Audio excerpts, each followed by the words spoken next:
एक समय की बात है, एक शहर में आरती नाम की लड़की रहती थी। आरती बड़ी पढ़ी लिखी और सुंदर थी। आरती के माँ बाप उसके लिए लड़का ढूंढ रहे थे।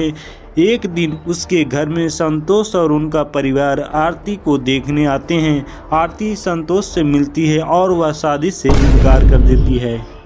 देखो माँ, मैं संतोष से शादी नहीं करना चाहती हूँ। मैं एक लड़के को पसंद करती हूँ और मैं तो उसी से शादी करूँगी। आरती की शादी के बारे में आरती के बाबू से बात करते हैं। वो तो गुस्से में लाल हो जाते हैं और शादी से साफ इनकार कर देते हैं और संतोष के परिवार को हाँ कर देते हैं। जैसे ही आरती को ये बात पता चलती है, चुपके से घर से चली जाती है और अर्जुन से शादी कर लेती है।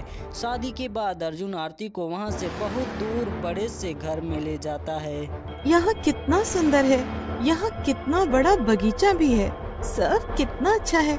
बस एक ही दुख है कि माँ बाबूजी भी हमारी खुशी में काश शामिल होते। आरती अर्जुन के साथ अंदर जाने लगती है कि उसके पीछे कुछ महसूस होता है।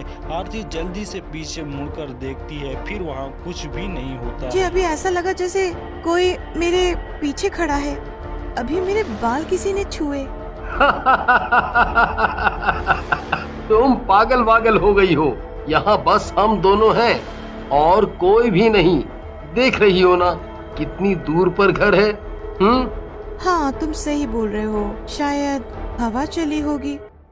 दोनों अंदर चले जाते हैं। उसके बाद अर्जुन तो सो जाता है और आरती को कुछ अजीब महसूस होने लगता है। जब वो नींद से उठती थी, उसका हाथ हिलने लगता था और उसकी आंख खुल जाती है। पूरी रात आरती के साथ कुछ ऐसा ही होता रहता है। ऐसा करते करते सुबह हो जाती है। आरती उठ जाती है और बाथरूम जाती है। तभी आरती मुंह धोकर अपनी शक्ल जैसे ही शीशे में देखती है तो उसके पीछे एक चुड़ैल खड़ी दिखाई देती है, जिसके काले काले लंबे लंबे बाल लटक रहे थे। वो चुड़ैल। से ही वहां अर्जुन पहुंचता है। उसे आरती जमीन पर बेहोश दिखती है और अर्जुन उसको जल्दी से बिस्तर पर लिटा देता है और थोड़ी देर बाद आरती को होश आ जाता है और वो होश में आकर बुरी तरह से चिल्लाने लगती है। वो चुड़ैल।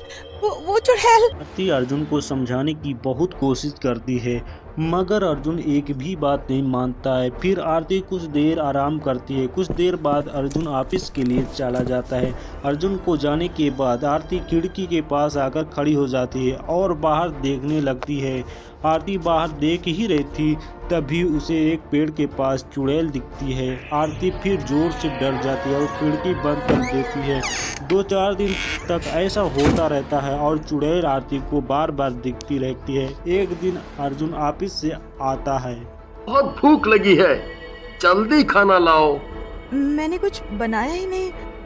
वो चुड़ैल मुझे फिर बाग में दिखी थी तो मैं यहाँ छुप गई। क्या चुड़ैल लगा के रखा है? मैं तो परेशान हो गया हूँ तुमसे शादी करके। नहीं खाना मुझे खाना।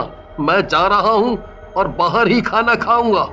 अर्जुन वहां से तभी चला जाता है और आरती रोते हुए रोकने लगती है। अर्जुन आरती की एक ही नहीं सुनता है, घर के बाहर निकल जाता है। आरती बेचारी रोते हुए बाग तक आ जाती है और अर्जुन गाड़ी पर बैठकर निकल जाता है।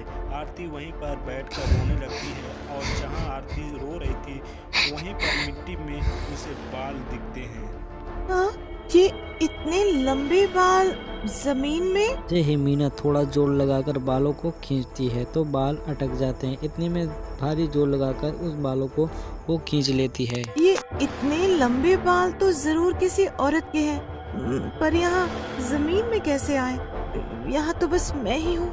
आरती तभी वहीं पर लेट जाती है और उसको नींद लग जाती है। तभी गहरी नींद में एक आवाज सुनाई देती है, मुझे बचा लो, मुझे मत मारो, मुझे मत मारो, मुझे बचा लो। चुड़ैल की आवाज सुनकर आरती उठकर बैठ जाती है और इतने में चुड़ैल बोलती है, मुझे बचा लो, मुझे आजाद कर दो, मुझे आजाद कर दो। आरती डरकर भागने लगती है, मगर चुड़ैल एक ही बात बोलती रहती है, मुझे बचा लो, मुझे बचा लो, आजाद कर दो मुझे यहाँ से, मुझे बचा लो। आरती अपने कमरे में जाकर बैठ जाती है। पूरी रात ऐसे निकल जाती है। फिर सुबह अर्जुन आ जाता है। आरती का मन होता है कि जो रात में हुआ है सब कुछ बता दूं, पर खुद को कंट्रोल कर लेती है। आरती वहां से चली जाती है और रसोई में काम करने लगती है। रसोई में एक खिड़की होती है जहां से पूरा बगीचा दिखता था। आरती उसी जगह को टकटकी लगाए हुए देखती रहती है जहां पिछली रात जहां औरत के बाल मिले थे। फिर वहां उसे चुड़ैल दिखती है। इस बार उस चुड़ैल के हाथ में एक फावड़ा होता है और आरती भागकर बाहर जाती है।